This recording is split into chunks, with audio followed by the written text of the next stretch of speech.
Welcome back to Basic Binges on the Nom Talk Network, where tonight it's a bittersweet evening for everyone, folks, because this is our final Last of Us discussion for the season. Hopefully, we'll get the chance to do this with you guys again, season 2. And we want to thank you guys so much for sticking with us for all 9 episodes. It's been an amazing journey, just like it's been an amazing journey for Joel and for Ellie. As you guys can see, I'm prepping for, the harsh winter and cordyceps invasion. So, I had to represent for this group and for this, final episode. Plus I'm rocking a Gatewalker Saga shirt as well, which I'm very happy to be rocking. I think we all are. But tonight is not about me. It is about us. It is about all of us. It is about The Last of Us. I can't do this alone. Just much like Ellie, I can't do this alone. And I would love to introduce, at least for the final time this season, our panel of amazing guests and co-hosts, I should say. I'll start with Mr. Jordyn Orozco. How are you, Jordyn? Good. I can't believe we're at the end, right? We Like are. I felt like episode 1, I was like, this is gonna take forever. And then it's like we're now at episode 9, season finale, and I'm like, oh, I'm so sad. But it's good to see you all. I'm sipping on my wonderful traditional Mai Tai slash Nom Talk Tai that I'm like yeah, drinking. And then I made some wonderful homemade beef stroganoff Ooh. Oh my um, God. that I made myself, and it was delicious. And I'm so excited to just eat all of this because I love when I make this. But I made it in a cast iron skillet, and it's really good. It's just like a little bit of sirloin, some egg noodles, and then you obviously put like brandy and like all this wonderful things Oh, into the mix, and it's just amazing. So, dude, because yeah, because Oh, that sounds so yummy. it sounds so yeah, good. I feel like I'd be like a really good cook in the Last of Us. And that's all I could do. That's all I could do. You're a total Bill, man. I mean, like with I the am a Belle. leftovers there, you're just like making freaking beef stroganoff and fancy shit. I love it, But man. I will It's fuck somebody delicious. up. I Yeah, will of This fuck time I course. somebody used up. Just like it, but Bill. because it is The Last of Us, it's like, oh, but I didn't use beef. I remember that venison that you caught the other day. Yeah, that's what I used for Hey, I stroganoff. am not David. And then they just walk in with a venison. And they're like, No, no, no, no, no, no, no. Awkward. I mean, well, no, Awkward. I mean, like just in general, like it seems like that area of, it seems like I don't know if you've noticed, but like throughout the entire Last of Us, no one's really eating beef. Yeah. No Yeah. one's eating beef. Beef No jerky, one's maybe, but that's it. maybe jerky, but they don't even specify really if it's beef jerky. And all the beef products that we see are like that fucking beefaroni that we see at the beginning of the episode. So like Yeah. I'm wondering if maybe the cordyceps had like a reaction to the bovine in the area because like as we I mean, we'll talk about also other stuff, but like we clearly see that certain animals aren't affected by the cordyceps. So like they're eating the rabbits, they're eating the deer, they're Yeah. eating, and it's clearly, zoo animals seem to be like just chilling. So like So many theories. theories, things that they could explore in season 2 for sure. Oh But my yeah. gosh, yes. Yeah. But But as far as I'm eating, I have this lovely ginger ale that I got from Whole Foods. So hopefully it's a little bit better. It's naturally flavored. I like that. Also, I have a pizza that's in the oven, which is going to be popping in a couple seconds. Which and Jordyn said before the episode, it's not delivery, it's late. So, all that was good. Mike. Mike oh, was had that Mike? Yeah. my pun was terrible. And then Oh, Mike it's was like, totally not fine. delivery, it's delayed. Ah. All good, all good. But yeah, if you got to get your pizza at the risk of And not actually having your just house, did. yeah, I'm looking go at my ding, go screen and my ding. timer's Yeah, going go off. ding, go ding, But go yes, get it. I'll be hearing this thing as it goes. I'll be listening to this, and you'll hear me screaming probably through my microphone. So Sure thing, yeah, sure let's thing. keep going. All right, audience. So that was Kenji.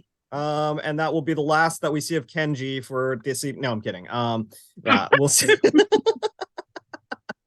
No. We'll get him back in a second. He's just going to get food. He's foraging for food, just like Joel and Ellie. But that being said, what an episode! What a season of television. Let's be honest. It's such a harrowing series so far, at least in its first season.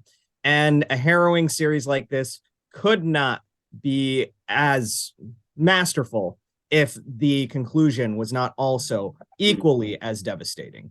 And we saw that it was. And for those of us who played the game, who, by the way, I know the one member of this panel who could not be here tonight is the one who hasn't played the game. Our love, of course, to Carolyn Potting, who I know is out there. We're hoping that you're traveling safely. We love you. We miss you. We will definitely catch up with you when season 2 starts. But for the most part, we wish you were here with us. But that being said, everyone else on this panel has had the pleasure of playing both games. And we sort of know, well, we knew what was going to happen at the end of this one per the course for the end of that first game. And we sort of have an inkling, depending, of course, on if they change things, of what's going to happen in the future for Joel and Ellie. And none of that would be possible without the very monumental events of what happens in this episode, because there's so much here that acts as an inciting incident for future events for Joel and Ellie, at least per part 2, and the games are concerned. So having said that, Jordyn Orozco, what are your thoughts overall on this finale episode of season 1? Man, it was a doozy. I did play the game up to a certain point, and I didn't actually finish it, but That's right. because like hashtag spoilers, hashtag all that stuff, right? Like you get bits and pieces of like what's going on, like what's happening, and like how it, how it functions, right? And I think for me, this episode and like what happened overall was just like, oh, okay. And it like starts with like Joel and Ellie after, the incident with David and with everybody. Yeah. And there is no acknowledgement of like trauma or like of anything that happened. And that really got me, like that hooked me in that, because I was pissed off at Joel for him not being like, hey, let's like talk about this, let's address this. But he's a dude, right? Like, and he's like, hey, it's cool, right? And I'm like, fuck, like, no, it's not cool. And then for like Ellie, who's like super protected because of her past, super protected of all that, but also she's a female and like deals with, extra things that males don't have to deal with when it comes to sexualization, misogyny, right? And like all that stuff. Not only does she have to process that for herself, but like she now has Joel, who she like loves and like she respects, and he's not asking her like, hey, like let's unpack this, right? And there's no like, right, like there's no psychologist, there's no therapist, right? And so that's what pissed me off in like the beginning of this episode. I'm like, Joel, like come on, like come on a level of just be like, hey, let's just like try to unpack this a little bit and then like maybe deal with the rest of what's going on. But we don't really get a chance to see that, because then we get this whole incident where she's taken by the fireflies, and like they get to this place, right? And then it's just like a whole slew of shit that happens after that. So I much like Kenji, I was like, I was anticipating the worst, but also like it was also delivered to the point where I wasn't disappointed, but I was still like, oh fuck, like we have a whole nother season to go of this fucking shit. So Yeah. yeah, it was good. It was good. It's kind of it, and I love that you brought all of that up because to me, you hit the nail on the head there. Joel's never been the most forthcoming person from the very get-go. The second episode, he's just like, maybe we should just keep our past to ourselves, and all that stuff. He didn't want to talk about anything. He's never wanted to talk about his feelings, especially when it came to Sarah, when it came to everything.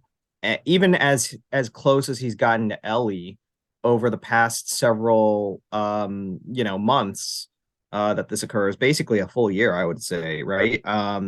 He doesn't talk at all about any of this stuff. And again, he didn't. It's also kind of interesting because you see a shift in both Ellie and Joel's characters. It's like their influence on one another has sort of rubbed off on each other, right?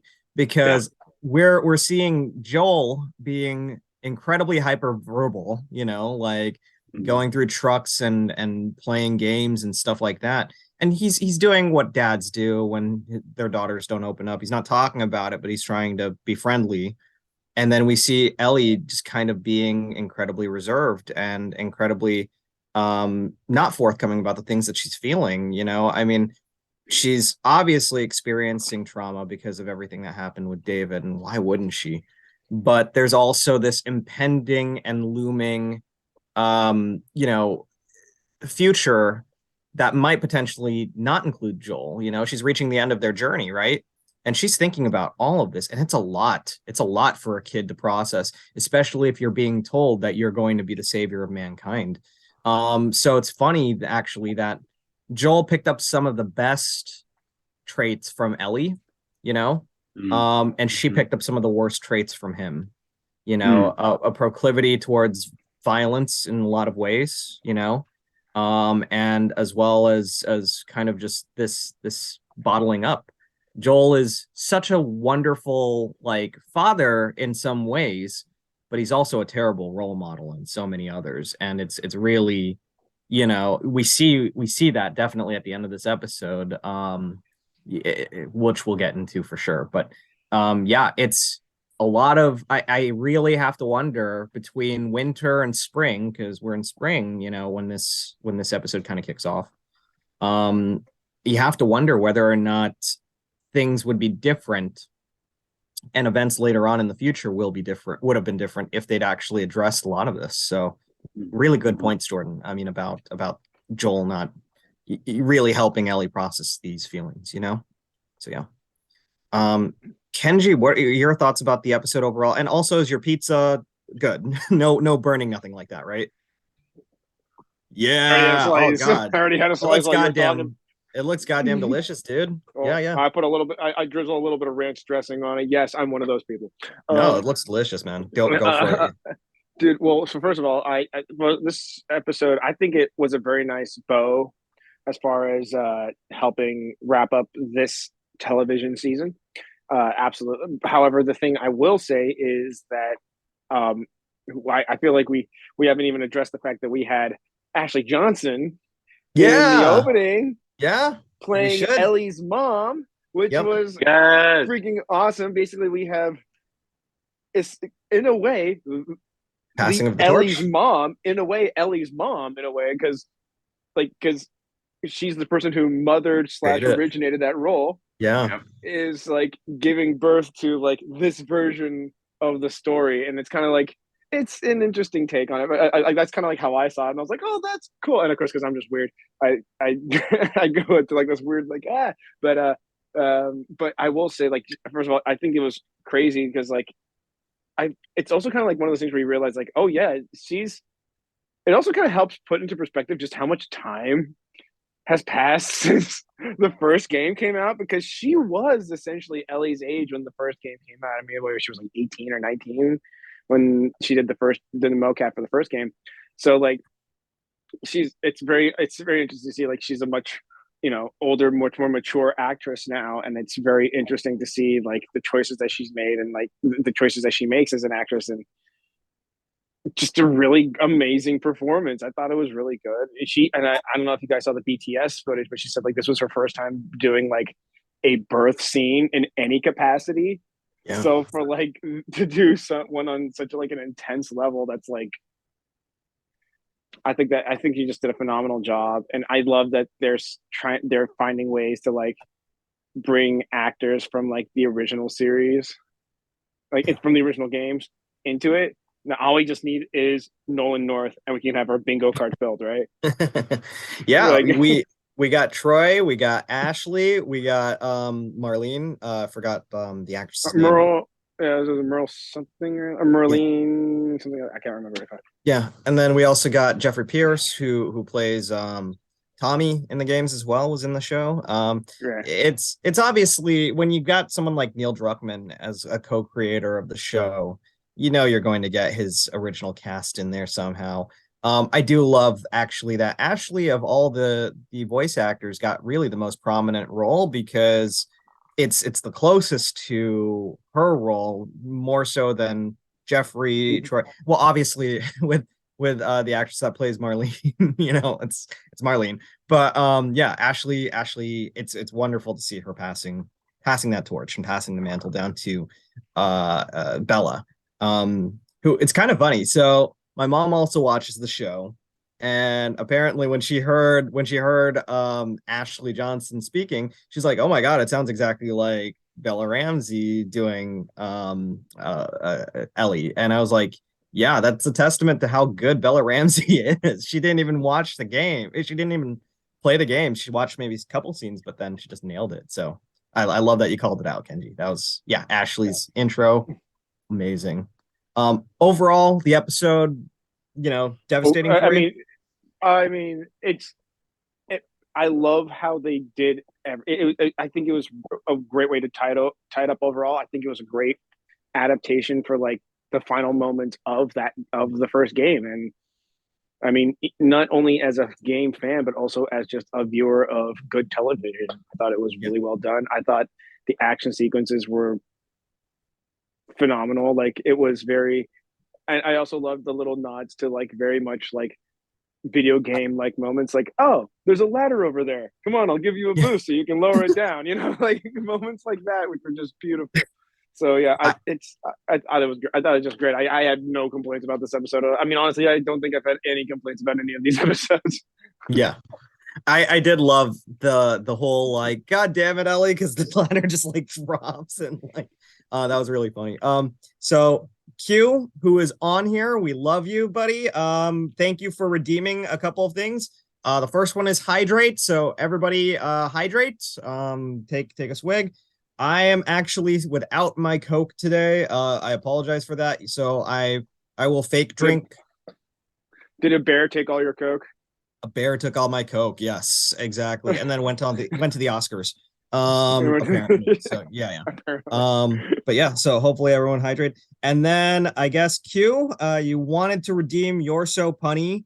And I think you've named me. I really hope I don't disappoint you here. You know, I think I might be the last of us to be a redeeming punny. I don't think that works as a pun, so I'm gonna try and think of something. Mike, you're punny. What's wrong with you? I don't know when the spotlight is on, it's different. It's different. I mean, it's the pressure.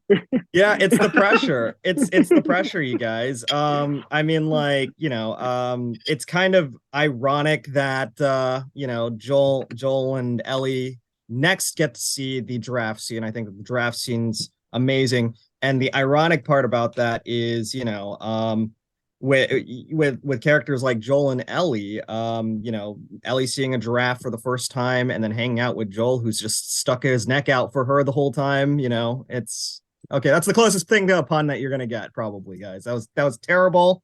I was trying to find a connection there. It didn't work. So, I mean, it worked. It semi worked. Honestly, I thought the first one. I mean, I will say it's definitely not as good as the first one, but I thought the first I'm the one last of us to do the You're So Punny thing. Okay, that works. That works.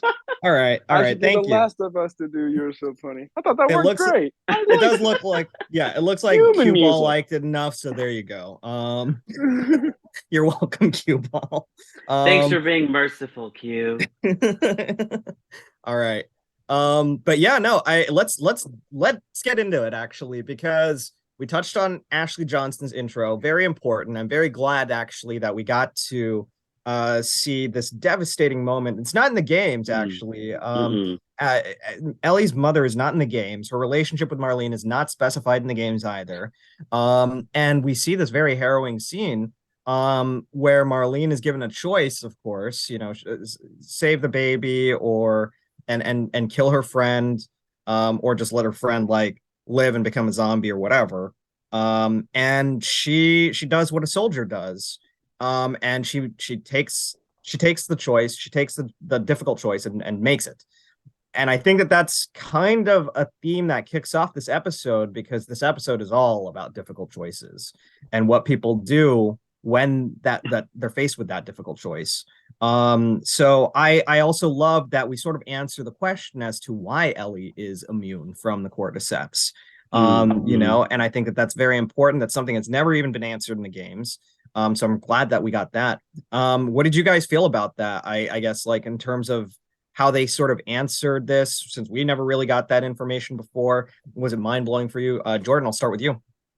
Yeah, it was really interesting because I didn't know that was the voice actress until the BTS, right? Like we're like watching it and I was like, that's right, you sound like her, but you're older. And it sort of gives us a little bit of insight. And this is what I love about when TV adaptations take on games in general, is the fact that like, especially when the director is involved, they can explain things that they really couldn't explain in the games, right? Because when you're sitting in a game, you're like, I need to be entertained the whole time because you're doing this, but you're also focusing on it. And then you're like, here's the story. It's going too long. I have to play, right? And in a TV version, you get to sort of explain the things that you don't normally get to explain in a video game. And I really like this aspect of it, right? Where we don't see that she's bitten until after it happens, right? Like you're like, oh, she survived. Like let's do it, blah blah blah. And then we get that whole story that was unpacked. And I knew that wasn't a part of the original video game, just because you can kind of like tell what's going on. But I have my best friend's going through something like kind of similar. And so this entire scene was super emotional for me. So just straight out from the beginning, it was hard to watch, right? Because I'm like, what would I do in that situation, right? Like, of course I'd take her kid. Of course I would do what she did, but it would be super hard, right? And so just from like jump, I was like, this is gonna be a hard episode. Like I was like, I'm just gonna bawl through the whole thing. And yeah, it's interesting because Ellie's mom is like, I cut her umbilical cord before. Like she's like, she's okay. She's okay. She's fine. She's fine. And she's like, oh, I can't take that risk. And then she's like, fine, and she takes her. And then, you can, the thing that's scary is you can hear her suffering and you can hear her sort of like turning, right? And then she just goes in and she's like, I got to do what I got to do, right? And Marlene does, shoot her, in the end. And so it was really emotional, right? Like, and then it leads up to everything that sort of, happens in the end of the episode. And yeah, it was harrowing, it was necessary, but also it was just super emotional to get through. Yeah. Agreed on all accounts. I think that, it's really interesting the science, I guess, behind her cutting the umbilical cord and then thinking that, the baby's not infected. But technically speaking, she is, but only because the cordyceps think that it's, they're part of her already, I guess. It's the weirdest thing ever, but Yeah. creepy. Kenji, what about you? What'd you think of really the explanation of the cure, all of that, The thing is, the thing I hate about this is that, because one part of me is like, it actually makes me happy that, one, it's like, okay, it's like, while I'm happy that we do have an origin story as to like, or an explanation as to why this is happening, like, I really wanted it to be that it was just purely hum- nature doing what it was supposed to, doing what it does, which is evolve and adapt. And I was really hoping that would be the case. And because, like, remember, they even bring up in earlier episodes, like, how many people were also immune that also ended up getting killed because the scanners went off, and Yeah. it's like that moment. It's like, but now it's like, at this point, it's like, okay, well, at this point, it's like, okay, well, now there's no other option. It's like, there is no, it's like the only, now at this point, it's like, there's no doubt. It's like the only reason why these alarms would ever go off is because you are bit, you are bit, you're not immune, you just are, there's nothing. It's like, I mean, because, like, let's face it, the odds of someone doing exactly, and I mean exactly, what Ellie's mom did, like, Yeah. the numbers become very, very, very, very small ultimately, and it also brings kind of like a little bit of a kind of sadness to you, because it's like, then you realize Ellie really is the only hope Yeah. of humanity, and it's just another extra weight, and I'm just kind of like, I really I, wanted to just be nature. I just wanted to be nature yeah. doing its I thing, man. I I want feel hope. like nature would have been a better explanation, because here's the thing. Okay, this is going to sound horrible and completely amoral, but let's say you were as desperate for a cure as the Fireflies were, and Ellie was not an option for you because someone like Joel would never allow it. And this is going to sound psychopathic. Please do not misconstrue this as something that I would condone, but Oh, what I'm totally going to, Mike. yeah, right. But if you're the Fireflies and you knew that the reason Ellie was most likely special was because she was bitten at birth, or I mean, like, her mom was bitten at birth when they had her, what's to stop the Fireflies from experimenting on themselves, like with pregnant women and infected? There's no shortage of infected, and you can actually get someone pregnant and put them in a lab, someone who's willing to actually sacrifice themselves and their lives that isn't named Joel Miller. Like, I mean, like, when you put answers like this, in mediums and in games like this, it raises more questions about what people could or could not do. Again, not that I would condone something like that, but the Fireflies could very well experiment with something like that, right? I mean, like, that's probably what Marlene would. I mean, well, now that Marlene's dead, I mean, it doesn't really matter because no one else really knows what happened to Ellie's mother that night except Marlene. But if you couldn't have Ellie, wouldn't that be a thought that would go through her head? Like, why don't we try this again with another mother and another kid, but one that's willing to. The horrible thing to ask, but so is murdering Ellie, right? It's like, all right, now I know you've carried this thing to term, and I know your water just broke, so I need you to push, and I need you to push. All right, but we also need to make sure that cordyceps is on that leash. All right, like, I know this thing is just thrashing and yelling at you, but, like, it's gonna be okay. Everything's gonna be okay. Everything's gonna be fine. I mean, yeah. Look. And this is a really horrible comparison, and I really hope this doesn't sound sexist to anyone out there watching. But it's almost like a surrogate mother, right? Like, if a surrogate mother were to have a baby for a couple, there's not really, in a lot of cases, there's maybe some emotional attachment, but ultimately you'd give the baby to the family that's asking you to raise the baby, right? I mean, it's a really horrible analogy, but Yeah, it's like, that's a really horrifying, like, surrogate thing. It's like, oh, by the way, at the end of your surrogate, by the end of your surrogation, you're gonna, yeah, you're gonna it's like, die. that's, yeah, The you're baby's gonna gonna die. die. Yeah, everyone's Oh, gonna no, die. oh, But no, baby's gonna be okay, but you're gonna die. You're gonna die for sure. You're no, gonna the die baby's for not gonna sure. be okay if they have to harvest her like Ellie. I mean, like, that's the thing. Oh, right. Yeah, eventually that But it, baby's gonna grow up. I mean, we're going to, like, Matrix level of, like, of like treatment of humans at this point. Yeah, So, I know, like, it's horrible. It's I horrible. it's absolutely horrible. And the thing is, I really hate the fact that it's like, I mean, first of all, if it really turned out to be that Ellie is the one and only person, First of all, any medical professional will tell you that's not a good enough. That's not enough.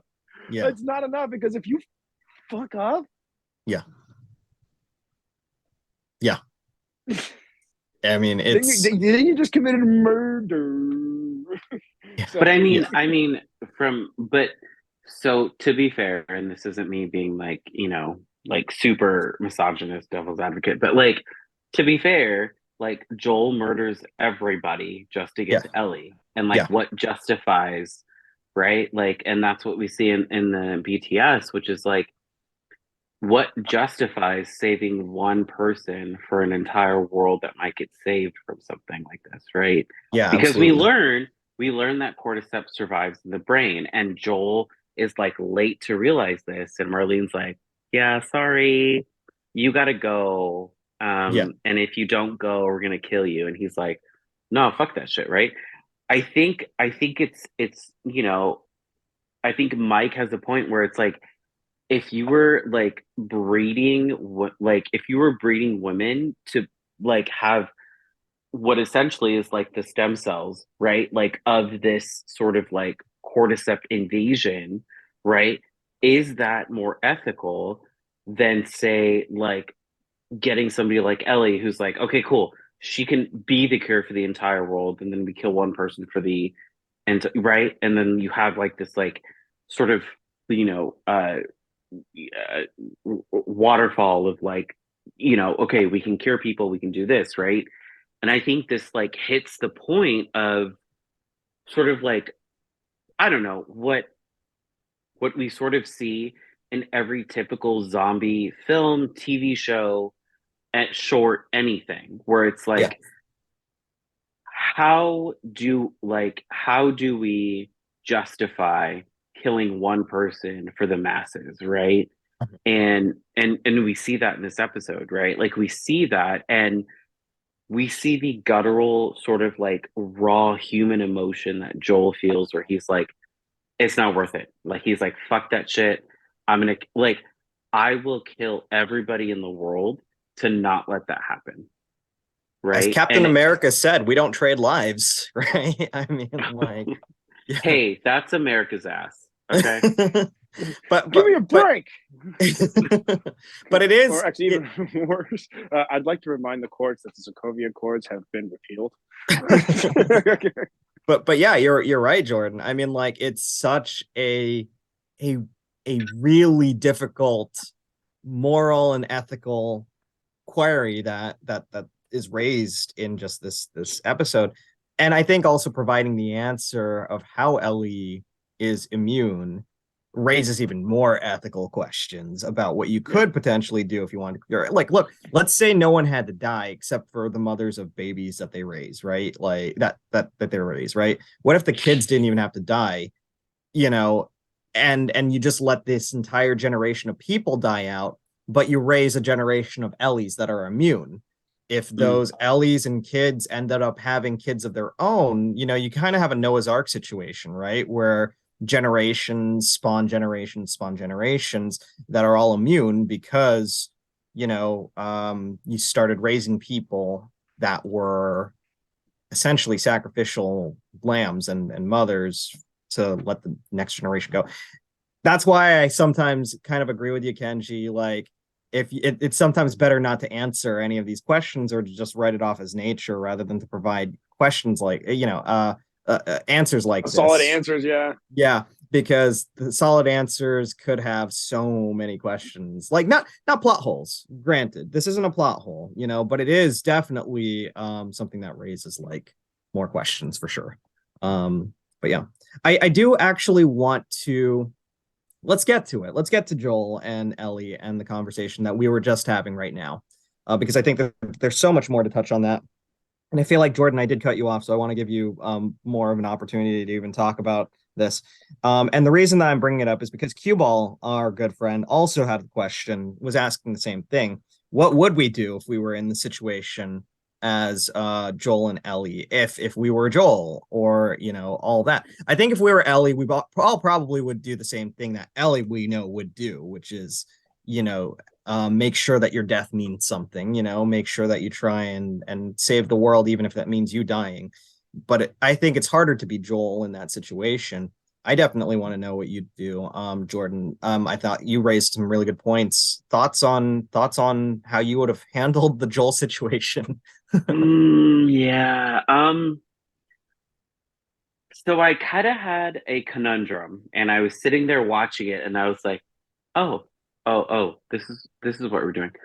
Oh, oh, right." Like I was Yeah. like sitting there, and I was like, "Oh, he's going down the path of I will kill anybody that hurts my child, right? Like I will kill the entire planet, right?" And I'm sitting there, and I'm like, "Fuck!" I'm like, "Oh my god, oh my god!" But at the same time, I was like, I kind of would like to think that I would do the same thing. Yeah. And I understood what was going on. I understood why it was going on, right? And I'm like, we've spent 8 episodes just loving these characters, getting to know Ellie, getting to know her crassness, right? Like Joel's just like, okay, like what are you doing? And we built it up, and now it's come down to testing those relationships, right? Like and I understood what he was doing after like 5 minutes of watching what he was doing, and I was like, all right, he's gonna shoot this person. Oh, this person's here, he's gonna shoot him. All right, oh, this person, oh, okay, he's just gonna fucking take care of it. So I want to say I agree with the tactics, but then again, I'm like, fuck, like I don't know if I fully agree with that. But at the same time, I'm like, he didn't have a choice. He's like, and then he like arrived at the nick of time, right? Like he's like, oh yeah, like he gets there, and then it's about to happen, right? And that's the moment that I was just like, fuck, like, okay, maybe he was justified in everything that he did, right? And you can't really like pull out, ethics or values or morals, especially in something like this, right? Yeah. Because none of us have experienced this. None of us have experienced a pandemic where it's taken out like 75% of the population, right? And we've never really experienced what's going on in this, right? Like, I think the closest thing that like our generation will get to this is like COVID, right? But COVID didn't really like take out, Yeah. right? Knock Like, on yeah, wood. Knock on fingers wood. crossed. But like COVID didn't really take out like the entire population of the earth, right? And like we don't have to like freaking survive like doing certain things, right? So I think that this brought into question for me, and this is why I like these sort of like TV shows and like movies, is because it brings into question about what would humanity do in a situation that is just like this, right? And I Yeah. think Joel played it out in a way where I was like, I'd probably do that.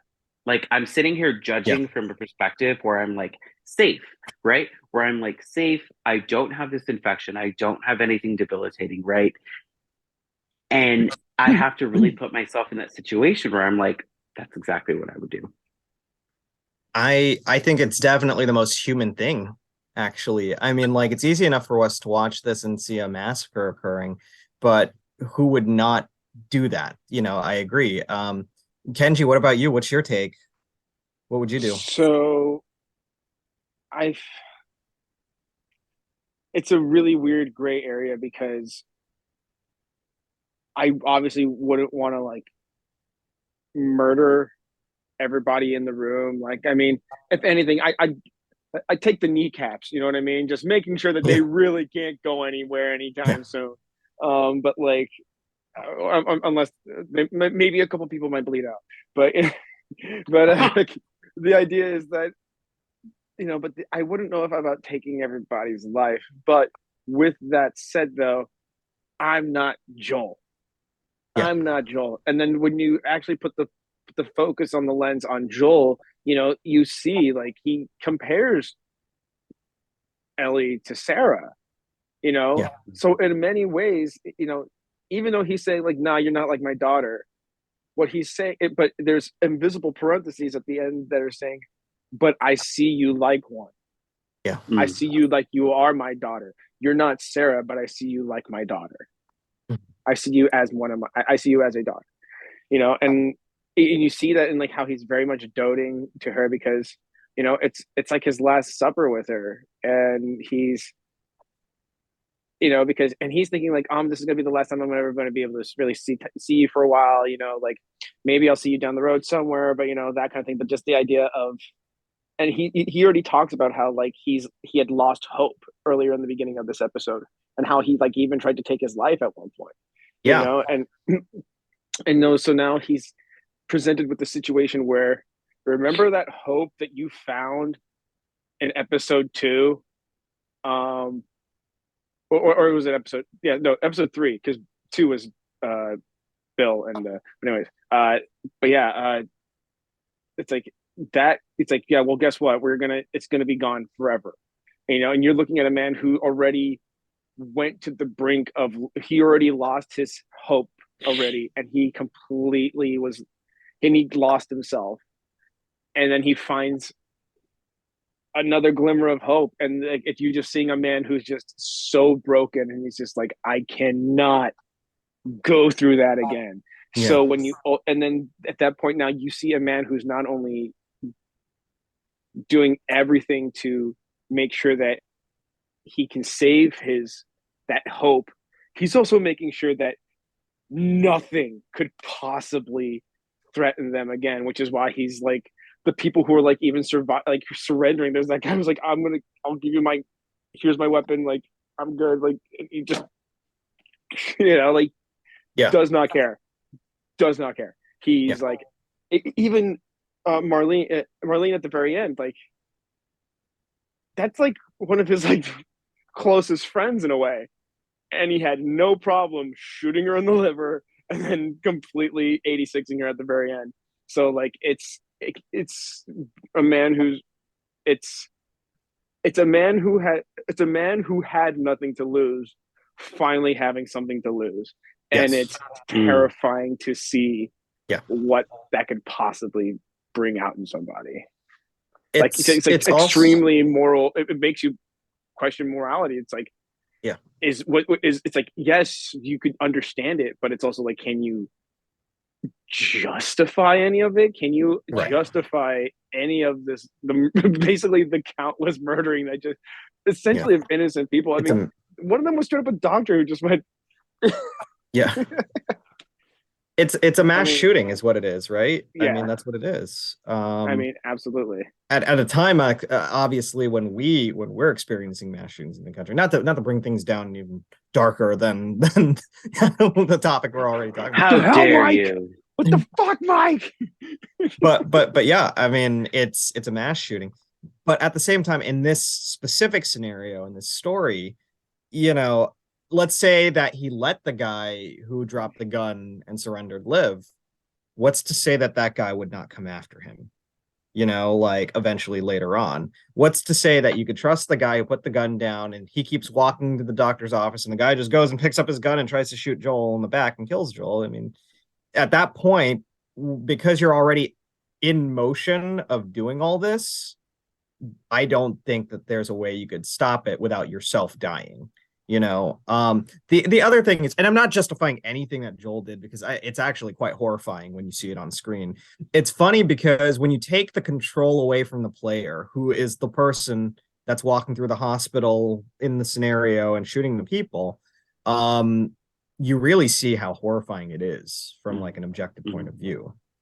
But it's when you think about who Joel is as a character, everything that he's lost, his internal failure that's been haunting him for like 20 years is the death of Sarah. His belief, it's the whole reason that he tries to take his life, right? He has nothing to live for. He has no purpose anymore. And he failed to even protect her. And here, Tess is the same way. He lost Tess. Tess was the only person that he had. He failed to save her. And that's all he's been doing throughout this entire time that we've seen him with Ellie, is just failing after over and over and over. Ellie gets kidnapped by David, who saves herself. He of course was stabbed, and it's not his fault, but he feels he fails. And this is his one time where he's like, I'm not gonna fucking fail, because I can't fail because I love this person more than anything in the world. So you understand him going through this insane killing spree. You understand him sacrificing the world, literally sacrificing the world to save this one person. It's not justifiable, to your point, Kenji, but sadly, and to your point, Jordyn, as well, it is empathetic. We definitely, in the same situation, would be thinking the same way as Joel. It's kind of scary. It's really sad. It's really tragic. It's a shit hand that he was dealt, but it is like literally one of those situations where you have two shit choices to make. We see how Marlene did with that choice, like earlier in the episode. She acted like a soldier and she did it. But Joel was never a soldier. He was a parent, and that's what makes him even scarier, So yeah. I wanted to move on a little bit to one of the best scenes in the game, I think, which was the draft scene. Yes. Yeah. You called it, Kenji. I think earlier this season you were like, I don't know if they're going to put the draft scene in there, and they did. And I think it's actually one of the most beautiful and sweet moments in the game. I'm glad that they kept it in. Kenji, I'd love to start with you. What were your thoughts when you saw that? Oh, I was so excited. The second I saw that draft thing, it popped up around the corner. I was like, oh my God, I was so excited because it's one of my favorite moments in the game because it is such a departure from all the shooting and all the sneaking around that you have to do in the game. It's just such a beautiful break in all in that tedium. And so the fact that you suddenly have like this nice, beautiful moment where you get to see not just have like this peaceful moment, but also just to see that nature in and of itself, while destructive, also has its very beautiful moments. And then you also have like this beautiful moment. Sorry, it's the ginger ale. It's coming back up. Okay. It's the bourbon. It's just such a touching moment between Ellie and Joel, like even in game. So the fact that they kind of used that still as a way to have such a beautiful, touching moment with Joel, and especially Joel and Ellie, especially when it's could also potentially be their final moments together too. It was very poignant, and I thought it was beautiful. I was so excited. I was happy. Yeah, like my fan bells were ringing, and I was just excited. I was super excited. Me too. I love that they kept it in. Jordyn, I mean, you someone who didn't. I assume this is kind of one of the portions of the games that one of the pieces of the game that you might have stopped before, right? So you didn't get to the giraffe scene when you played, right? I saw it after. Okay. But you saw it after. I didn't play it. Yeah. Got it. What'd you think when you saw it come to life on screen? I was like, Pedro Pascal is smiling. Like in the first time in this entire fucking like series. And I was like, you look daddy when you smile, and I love it. No, JK. But honestly, it's one of those moments where you wish this was like played out in like episode 3 or 4, right? Right. Where you wish there was a moment like this where they could connect and like sort of just do that. But at the same time, it sort of fit, right? Like we saw how Ellie had never experienced a giraffe, and then we don't know what's going on, right? Like we only see Joel's perspective, and Ellie's like, "Come on, hurry! Look what I saw!" And he's like, "What the fuck's going on?" And I'm like, "Oh fuck, she's gonna get fucking bit again for like the 800th time. We're gonna have to fucking save her ass." And then like we get to this like opening, and then there's a fucking giraffe, and like she's like, "Oh my god!" And it's like the first time that we actually see Joel like laugh. You know what I mean? Like, Yeah. and it was definitely a magical moment, and I was like, oh, but like everything else, I was like, something's gonna happen. Something's gonna happen. And I Yeah, fucking hate this shit. you can Something's never gonna have happen. happiness on this show. That's just not the way. Yeah, and I'm like, God damn it. And then I was like, cute, but hurry up, man. Like, can you just get me to the point where I'm bawling? And that definitely came. That definitely came later. So I kind of love it because I think this moment is. Oh, by the way, two redemptions, one hydrate, guys. So hydrate, and then two stretch. Everybody just okay, I So I gotta will say, lean back. I Oh, stretched my hip flexors earlier today, doing some deep lunges, some deep forward lunges. Oh my god! Oh, it feels so who are good. It feels so you? good.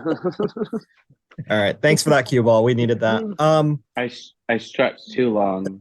Okay, all right, okay, all right, all Okay. right, okay, okay. I'm not gonna lie, So because you said I stretched too long. Because of the way that the green screen works, it looked like it was just cutting off your head, and you're just like, I stretched too you're long. like, My head's gone. yeah, My head's and gone. your arms are flailing because you're stretching. So it And you looked kind of guys are the awesome. Last of Us. That's the theme. Um, what I love is in the giraffe scene. So when Joel kills Marlene, and she tells him, he tells her she deserves a choice, which is complete bullshit, by the way. He's lying to himself and he's lying to Marlene. Um, you know, Marlene tells him that's not what she would choose, and it. Ellie would want to die. And this giraffe scene is all the evidence that you need to prove that that's the case, because Joel tries to take the out here. He's like, what if we didn't do this? What if we just went to Tommy's? We did nothing, all of that stuff. And everything was good. And Ellie flat out tells him, no, we've gone this far. After everything we did, we have to see this through. We have to finish this. And he's the one that's hesitating. She's the one that wants to go forward with it, which is why, even though Ellie's unconscious in the moment, she would have chosen her own death. Joel's the one that would have hesitated. And this giraffe scene is brutally honest, but also wonderful. And it's funny because, and we really have to touch on this because it's such an important moment both in the game and in the show. The dichotomy between this giraffe scene and the next scene where we see Ellie and Joel conscious and talking together, it's almost night and day. And I'm talking about the ending, the lie, as it were, because that's going to be very, very important. It's a very dark moment, and things have kind of shifted between them at that point. I think the giraffe moment, when you think about it, especially if you've played the games, it's so important in this context because I think it's the last good moment that they have together. Oh, no. Actually, no, that's a lie. Never mind. There's a couple of other moments. And the second game. Anyways. Sorry. But it's one Mike, of the the last. last the lie of us. Yeah. Is what you just did. You know what? It's one of the last honest moments that they have together is the giraffe moment. I think that's more accurate, right? Because from here on I out, love it. it's Maybe that's what the kind of us is in Last of Us, the last of the honest moment. Yeah. Very true. Possibly, very possibly so. I also kind of want to ask, like, just, your thoughts and your opinions on this. I think the Fireflies really, they were really eager and quick to dissect the living shit out of Ellie, right? I mean, like, come on. She's there for like 3 hours and they're like, well, I guess we have to cut her ass open, And I'm like, yo, I mean, I know that electricity is hard to come by and everything like that these days. Bill managed to do it. The whole town of where Tommy's at in Wyoming managed to do it. Couldn't you guys harness a little bit of electricity to do a CAT scan or an X-ray or something like that instead of having to cut Ellie the F open? I mean, like, you guys seem to be real. If you guys took a couple of days instead of trying to harvest Ellie's organs to talk it out, I think most of those bastards in the freaking hospital would probably be alive still. Like, I think they would have been like, Joel, we're going to run tests. we're not gonna kill her and surgery her, unless we have to. Let's talk about like, the possibilities of looking at her brain, looking at her spinal fluid, looking at stuff like that, without having to kill her. I think that everyone would be alive. What did everyone else think? Like, did anyone else think that? Like, the Fireflies are just like way too eager to like cut someone up. I mean, like, come on, guys. Like, anyone else? Just me. I definitely well, like I even mentioned earlier, like the chances of you, first of all, you don't have state of the art technology to really process Yeah. any of the stuff that you're working with, really. So like essentially it's meat and potatoes, like backyard meth lab level like True. medical shit going on. True. So because of that, like, so to suddenly be like, oh yeah, so now we're gonna try and synthesize the stuff that's in her brain to try and like first using what? Using what? That microwave that clearly is not plugged into anything. Like, how are you going to do this? Sure. Granted. But wouldn't time be better spent trying to get that technology up to speed with the limited resources that you have than, killing someone like right then and there? Like, Well, I mean, I would try to see if there's anything in the blood to process, to see if we yeah, could possibly sure. synthesize it. And I know that there are ways to take some cerebral fluid without completely killing the person. Yeah. There are ways to do cerebral samples. Like, I mean, it's how they check for like, like for like diseases and stuff like that as well. So like it's there are much more non-lethal ways to Yeah. check certain things. There's different tests. There are definitely way more tests you could do without it. I mean, because clearly, like, I mean, like, there's clearly something going on because within the blood too, or within something, because the scanners pick it up on her. So it's like there's got to be something more than just in here, Yeah. right? Like maybe she's releasing some sort of like chemical I mean, in her pheromone. There's so many yeah. things you could do. There's so many things you could do. Like, I mean, you were with Ellie for 3 hours before you decide, well, we have to kill her, Ellie's 15. damn it, She's not going to stop being immune. You have years to study her. No, damn it. we're gonna chop her up like sushi. I've been cosplaying as a surgeon for 20 years. I finally get to do my murder of a child fantasy that I've always wanted to do. All right, let me do it. All right, What kind of No. shit doctor are you? If like that's your go-to. I'm not Yes, a doctor. I cut just said her I up. was cosplaying. You have time. You have time. No one's getting more infected. She's not getting less immune. We were playing a lot of Tenasta. Okay, we just couldn't focus on making everything up to speed. Okay, we're just lots of cards, lots of super cards. kill happy, right? I mean, Jordyn, what do you think? Wait, what are your thoughts? Yeah, so my thing is this, like in a moment of desperation, and especially in a era of desperation, you're going to want to do all that you can in order to find something that gives people out there hope, right? Hmm. And I feel like the Fireflies, like this was their moment of maybe this is what gets us through this, right? And like Kenji said, like they don't have all of this like CT scan, like they don't have all of that right now, right? Because we're in a bare bones like survival society, and they were like, this is what we got to do.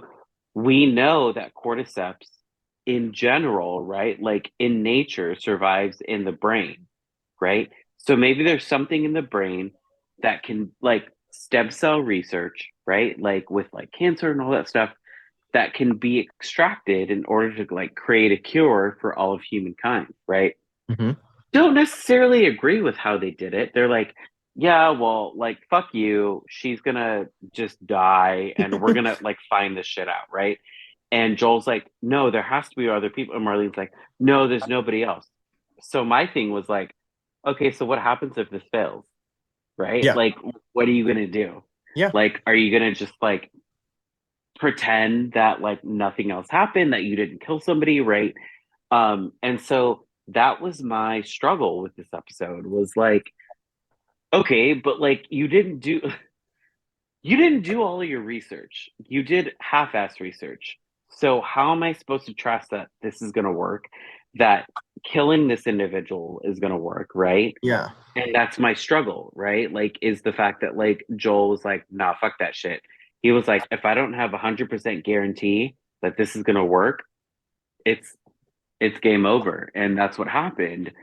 But in this day and age, you can't have 100% guarantee, right? Like you're pulling at different straws, and so I don't know. It was extreme, but at the same time, I'm like, that's all they had. That's very true. It always just felt like very kill happy to me. Like the surgeon's just like, heard the flag and did the surgery, and he's just like, oh, we cut up the girl, and then we get the.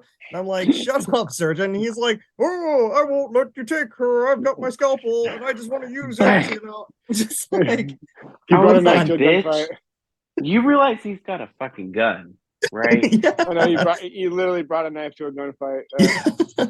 I mean, he's just very happy with that scalpel. I think he just wanted to cut people open, stupid bastard. No, but you guys are right.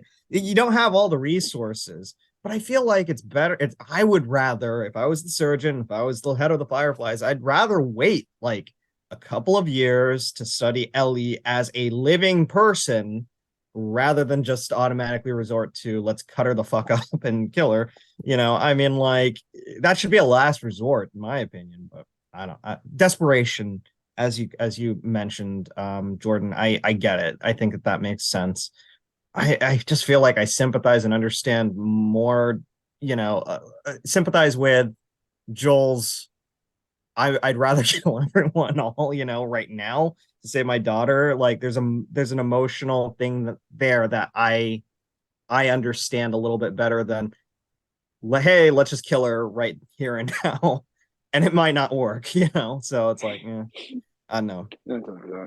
But yeah, I think there's one final topic that I do want to bring up because I know that we're running short on time, and that is the lie. I know that we sort of touched on it. We talked about it, and I want to know what you guys think. I think it's one of the most haunting, and it's on par with the final scene from Godfather Part One, where he shuts the door on Diane Keaton. In my opinion, it's one of the best endings, open endings ever.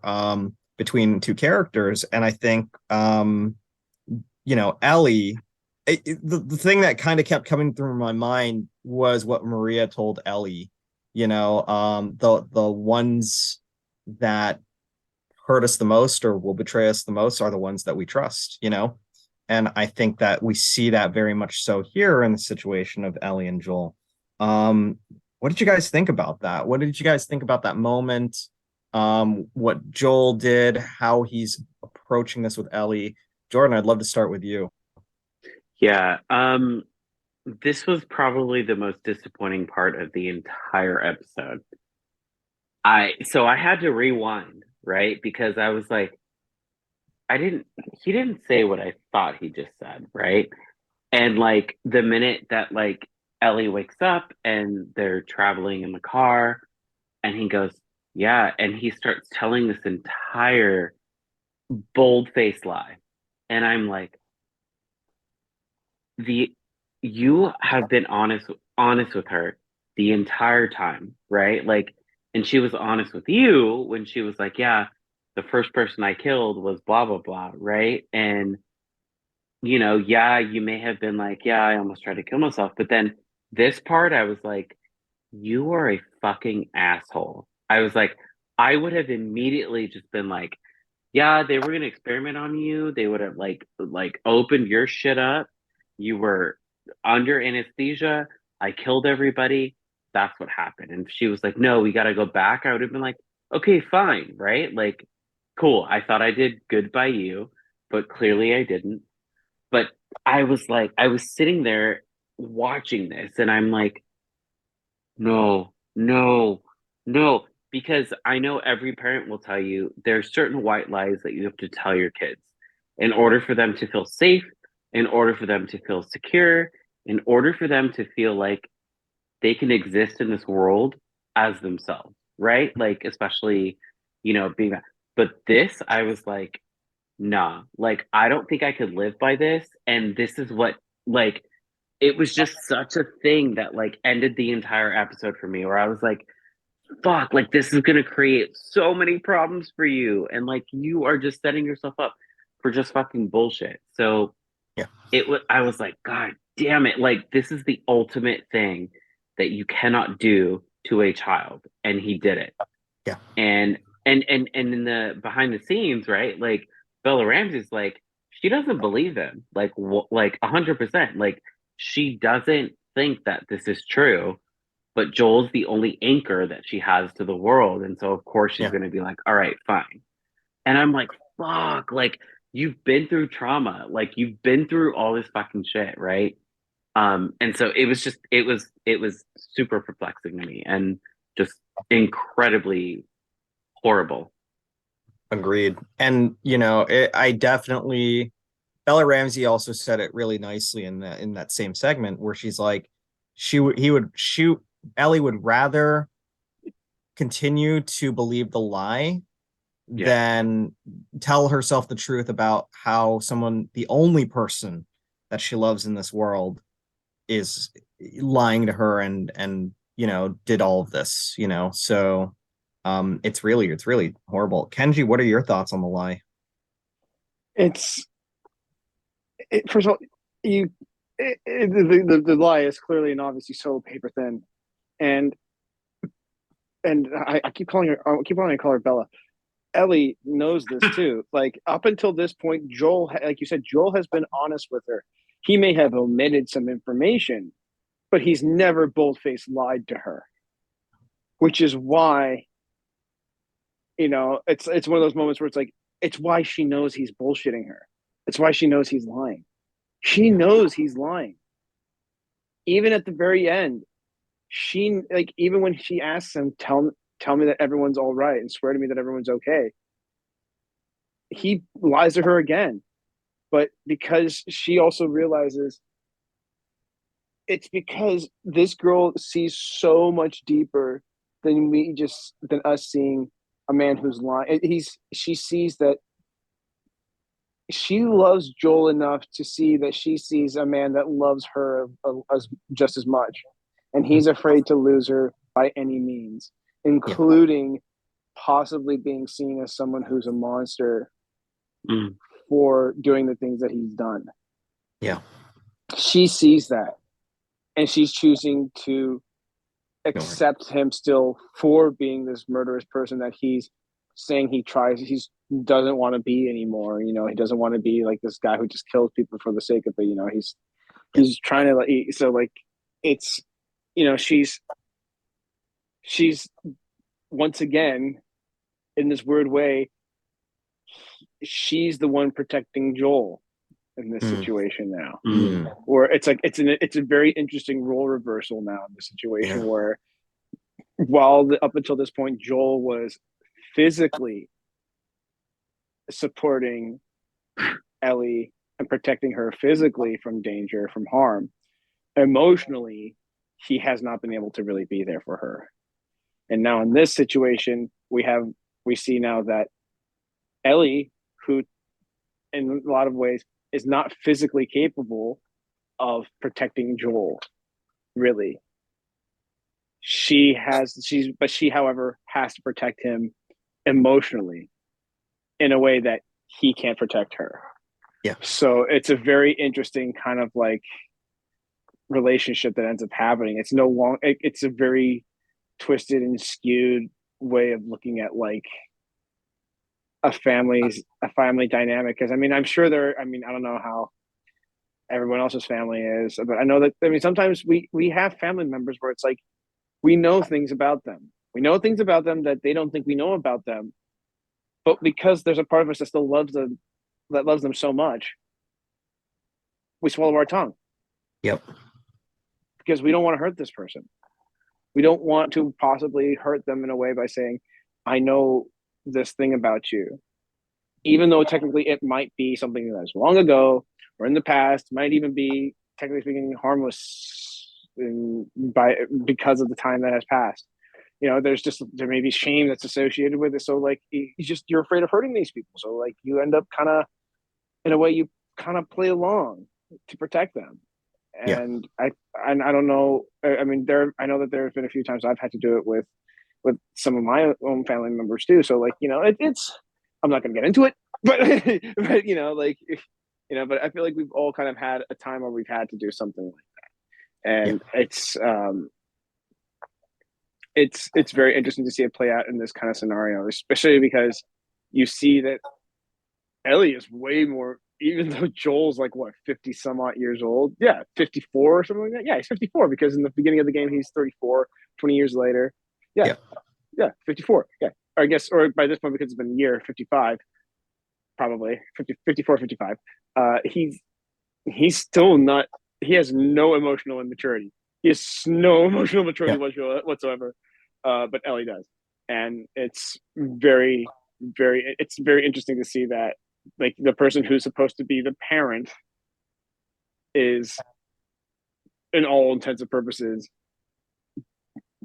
has the emotional maturity of a child, while the child has the emotional maturity of a very wise adult. But anyhow, that's just my take on it, and I love that, and I love that it's a fucked up world with a fucked up relationship, and people that are fucked up in one way, shape, or form. And it's actually, and but that's the whole story about this, right? It's like, despite all that fuckery, there is still this little beautiful thing that is happening. It's not perfect. Yeah. Like if you really look at it up close, it's like puddle muck. Like when you look at it up close, it's really gross and you see the blood bubbles that smells like shit. But then you step back and you see the whole scenic view of the forest for what it is. Mm-hmm. And it's beautiful. And you realize that the beauty, that's part of that beauty. And yeah. It's just a wonderful, as a whole, not just this moment. And I'm saying this because, we are on our last show. We've gone through a journey with these characters, and to your point, Kenji, it has been a beautiful journey in a lot of ways. We see the beauty of a lot of this journey. We see the ugliness of a lot of this journey, and we see the ugliness of things like love and purpose and protection, as well as the beauty of love and purpose and protection. For every Bill and Frank, there's a Henry and Sam. And all of that, I think, is reflected in the journey of these two characters of Joel and Ellie. And quite frankly, it's why this, for all intents and purposes, is my favorite game. Sorry. No, it's okay. My favorite game and my favorite game series. And I think that they just knocked it out of the park because they captured everything beautiful about these games. And I can't wait until we get the second part. I know it's controversial for a lot of people for a lot of reasons, but I love that second. I love that second game. I think it's just as hauntingly beautiful, devastating, and heartbreaking as this. And I can't wait for people to see what they might do for season 2, and potentially, as far as the adaptation of the second game goes, what they do with that. So, oh gosh, I mean, yep. It's oh my god. I mean, first of all, Kenji gets it. First, I mean, certain people, certain events happening aside, the ending alone is just so powerful, and it's so poignant, and it's like, and it's and it's in such contrast to the one that we just saw, for this one. And no spoilers, I'm of not course, saying to folks any more than that. Just that it's a full contrast. That's all I'm saying. It's in complete contrast, and there's just, I'm just really glad. I'm hoping that this opens the door for these guys like Druckmann, not to make more video games per se, but maybe even possibly making stories for television, not just Last of Us, but like even maybe creating possibly original IPs.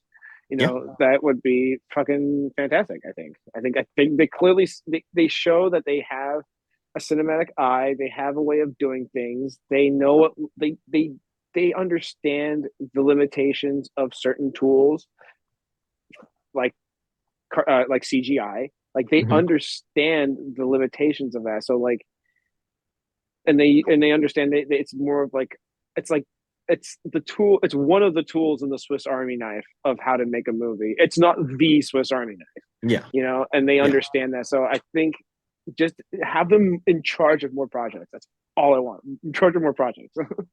I couldn't agree more. Guys, it's been a wonderful season of television. Thank you so much for joining us. Every moment, that you guys have been with us. Cue Ball, definitely. Some of our other friends out there who've been watching, you guys have been amazing. Thank you for all of your redemptions. Thank you for all of your thoughts. We could not have done this without you, and we love you guys so much for sticking with us. This is not the end. This is the end of season 1. So when we get season 2, we'll be back here, same crew, everything, talking about this, and basically having support group after every single devastating goddamn scene that this universe puts us through. At least for the final time this season. Kenji, where can everyone find you? Well, you can find me on my Instagram and TikTok at Kenjinator. You can also find me on Twitch at the Kenjinator. I don't do a whole lot of streaming, but I really should. Really start getting into that. But on Sundays, except for this Sunday, because Pops is technically still out of town. Usually on Sundays, I am part of something called the Gatewalker Saga. It is a D&D campaign that I do with my dad over at KD in LA. He is the dungeon master. It's a great campaign. I play an Eldritch Knight it's a lot of fun. More often than not, because the RNG that we use for... God damn it. Jordyn. because I'm trying to sell it. Yeah, sex sells, buddy. Yeah, we've got merch. We've got merch, by the way. But yeah, no, it's because of the RNG that we use, because of the RNG that happens more often than not for me for some freaking reason. My character often critical fumbles, so it's a lot of fun. You should check it out. It's a lot of fun. Definitely check it out. Definitely check it out, everyone. Gatewalker Saga on Twitch every Sunday. Thank you, Kenji. Jordyn Orozco, where can everyone find you? Oh, sorry. I'm still promoting the Gatewalker Saga. What are we? The wrong stream. The wrong stream, Jordyn. At this point, you're just promoting your side hustle, buddy. No, I'm kidding. You know what? As long as I can promote something. It is a good side hustle. No, I'm kidding. You know, I wish it was. Yeah. I wish it paid the bills, man. I am on Instagram, CityStar13. I'm not really active or doing much on there. I'm thinking about getting active on TikTok, so not the same handle, but we'll figure that out. I post a lot of funny stories, so just like watch it, do whatever you do, and do all that stuff. So yeah, that's where you can find me. Awesome. Both of you guys, thank you so much for coming with me on this journey, for being excellent co-hosts, and for having the most amazing goddamn thoughts. It's been a pleasure to talk to both of you guys about this and to suffer through every moment of this show with both of you guys. Not alone, thank God. And really, it's been amazing. I could not ask for a better group of people to talk about this with, and you better believe that when season 2 comes along, it's going to be the same crew, guys, because we just loved it. We loved every moment of this. It's so much fun. And then Carolyn too. She'll be with us the next time as well. And guys, for the last time this season, I'm Mike Manalo. You can find me at TuddyBullBoy182 on Instagram and Twitter, but you can also find me on the nerdsofcolor.org and whattowatch.com, and that's at LA. Till next time, everybody, watch out for cordyceps, and thank you guys for joining us for this entire season. We love you. Thank you.